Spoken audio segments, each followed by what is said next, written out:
Ćao društvo! Danas ćemo pogledati šta to sve treba da znate ako ste vozač у Srbiji.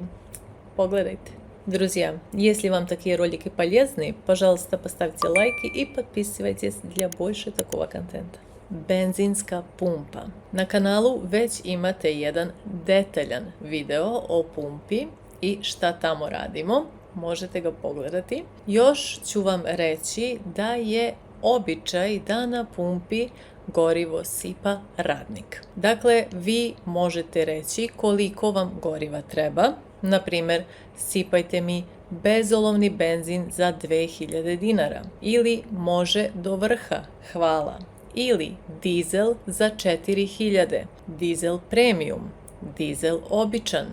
Dakle, kažete šta vam treba i radnik to uradi. Ukoliko ima vremena, on će vam oprati i stakla i u ovom slučaju je u redu da ostavite neki bakšiš. Dešava se da radnici nemaju vremena, da ne mogu da postignu, da su gužve velike. Vi ovo sve svakako možete učiniti sami, ali obično to sve rade radnici na pumpi. Leksika i izrazi koje često koristimo na pumpi su sljedeći: gorivo, benzin, bezolovni benzin, dizel, dizel premium. Na nekim pumpama možete naći plin i AdBlue ili AdBlue, kako ko kaže. Radniku obično govorimo: sipajte mi bezolovni benzin za 2, 3, 4000 dinara.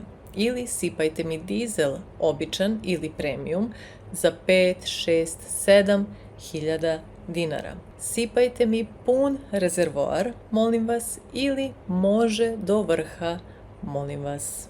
Na kasi će vas pitati da li imate njihovu karticu ili aplikaciju za popust. Ukoliko imate, pokazat ćete je, očitat će vam bar kod i dobit ćete popust. Parking. Svaki grad ima svoje zone za parkiranje. Obično je zona koja je u centru najskuplja i tu se možete zadržati najkraće. Kako odlazite dalje od centra, zone su jeftinije i možete ostati duže vremena, a za neke zone možete čak kupiti i dnevnu kartu. Naravno, postoje i besplatna parking mesta. Ona se obično nalaze u blizini zgrada, negde oko garaža. U ovom slučaju obratite posebnu pažnju na garaže, na znak da pauk nosi automobil ako se parkirate, na znak zabranjeno parkiranje i na zelenu površinu. Ukoliko ne platite parking, a parkirani ste u nekoj zoni, dobit ćete kaznu. Ukoliko se parkirate na zabranjeno mesto, pauk će vam odneti automobil. Svaka zona je obeležena tablom. Tabla je u boji određene zone i na njoj imate sve instrukcije za uplatu parking mesta. Tamo stoji broj na koji možete poslati SMS poruku ili parking možete platiti putem aplikacije ukoliko je imate instaliranu. Instrukcije su napisane, obično treba da upišete broj registarskih tablica i da pošaljete na broj koji je naznačen na tabli za parking. Ovo je važna informacija. Od nedavno kazne za parking više nećete videti na svojim automobilima, nećete ih dobiti poštom, već morate sami proveravati da li imate kaznu za parking. To ćete uraditi tako što ćete na Google upisati imam li kaznu za parking, otići na sajt koji vam Google da, uneti svoje podatke i proveriti da li imate kaznu koju treba da platite. Vrlo važno. Leksika i izrazi koje koristimo za parking su sljedeći: koja je ovo zona? Da li vidiš slobodno mesto? Da li za ovu zonu važi dnevna karta? Vidim ovdje jedno mesto. Nisi se dobro parkirao. Parkiraj se ovdje u rikverc. Ovaj parking se ne plaća. Ovaj parking se plaća ili naplaćuje. Ovo je privatna garaža. Ne možemo stati ovdje. Ne vidim ni jedno slobodno mesto. Saobraćajna policija.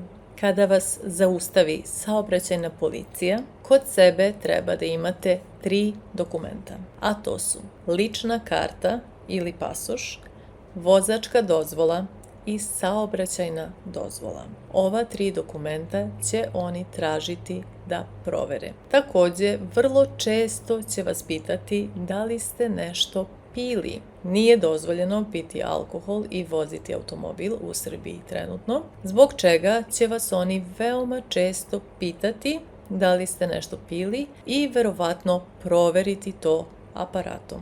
Dakle, možete raditi alkotest, oni će vam reći dunite ili duvajte u spravu kako bi proverili da li ste pili alkohol. Neke stvari usled kojih vas može zaustaviti saobraćajna policija. Redovna kontrola. Oni zaustavljaju, proveravaju dokumenta, eventualno rade alkotest i puštaju vas da idete dalje. Pojas. Veoma je važno da vežete pojas kada vozite automobil. Prekoračenje brzine. Veoma čest slučaj. Pazite na ograničenje brzine. Vrlo često negde stoji radar, usled kog vi možete veoma lako dobiti kaznu. I drugi prekršaji kao što su preticanje na punoj liniji ili, ne daj Bože, prolazak kroz crveno svetlo i mnogi drugi slučajevi. Kod automehaničara. Društvo, na našem sajtu imate e-book na ovu temu. U tom e-booku imate rečnik sa svim terminima i pojmovima koji vam mogu zatrebati kod mehaničara. Imate prevod, imate audio vežbe i izgovor kako se šta kaže. Također imate vežbe gde sami treba da smišljate šta ćete reći, kao i ozvučene dijaloge. Dakle, dijaloge koje možete pročitati i slušati. E-book možete naći na našem sajtu. Osnovna leksika i izrazi za mehaničara su mali servis, veliki servis, tehnički pregled, motor, kočnica, sijalica ili far, akumulator. Neki od najčešćih problema su auto neće da upali, treba mi mali servis, treba da promenim filtere i ulja, treba da uradim veliki servis, crkla mi je sijalica ili far, treba da se zameni, da li možete da mi proverite kočnice i mnogo drugih stvari koji možete naći u našem e-booku. Također, izrazi koje često možete čuti u saobraćaju i prilikom vožnje su sljedeći. Krećemo, veži se ili daj gas, kreni, koči, stani, zaustavi ovde, pazi na pešački prelaz, pazi na biciklističku stazu, pazi nailazimo na raskrsnicu, ko ovde ima prednost, ko ima prvenstvo u kretanju. Nailazimo na kružni tok, nailazimo na ležećeg policajca. Pazi, ovdje ima mnogo ležećih policajaca. Pazi, nailazimo na zonu škole. Daj migavac ili žmigavac i skreni levo. Skreni desno. Stani, vrati se u rikverc nekoliko metara. Ovdje često ima policije. Ovdje često stoji radar. Obrati pažnju na kamere. Uzgred, imamo veoma mnogo kamera u posljednje vreme i čak dronove na nekim deonicama. Dakle, pazite na kamere i na dronove. Radovi na putu. Tunel. Slepa ulica. Ova deonica je zatvorena zbog radova na putu. Saobraćaj je preusmeren. Gužva, zastoj, saobraćajna nesreća, autoput, naplatna rampa, stari put.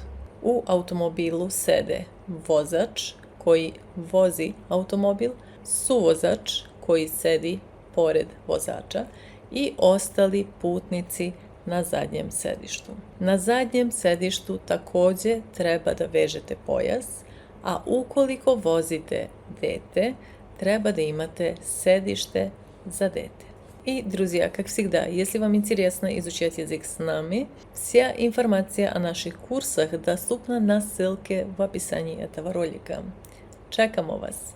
I društvo, to je sve za danas. Nadam se da vam je ova tema bila korisna. Čuvajte se u saobraćaju, budite vrlo oprezni.